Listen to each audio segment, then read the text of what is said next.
All right, well, Tyler Erdin with Business in Vancouver joining us. And Tyler, trade is top of mind. The North American Free Trade Agreement, obviously in its fourth round of negotiations. And the Prime Minister is heading to Mexico. But following talk in Washington, it seems Mexico could be left out of the deal altogether. What are you hearing?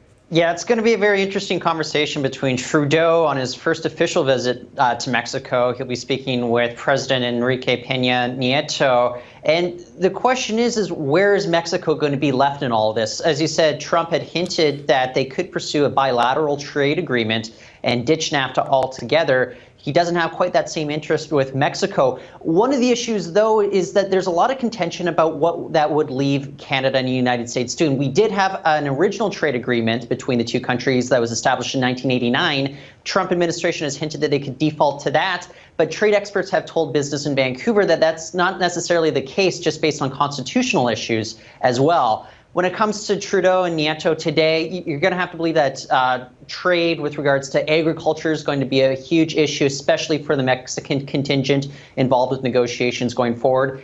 Also worth noting that Trudeau will also speak to the Mexican Senate. He's laying the groundwork here for whoever comes in and replaces Nieto following the 2018 elections. So they want to make sure that Canada and Mexico, they know that they are strong trading partners.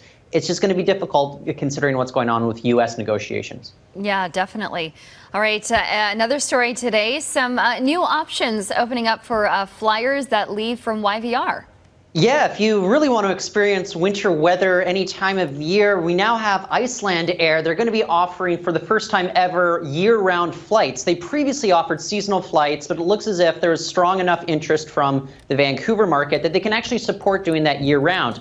It's worth noting this is coming off the fact that Beijing Capital Airlines and Hong Kong Airlines have both launched services in the last year from YVR. And before the year's end, we also have Interjet as well as Flair Airlines. They'll be launching services here. It's very likely with all the additional airlines going to and from YVR that it's going to surpass its high watermark that was made in 2016 with regards to the number of passengers that went through. That was $22.3 million.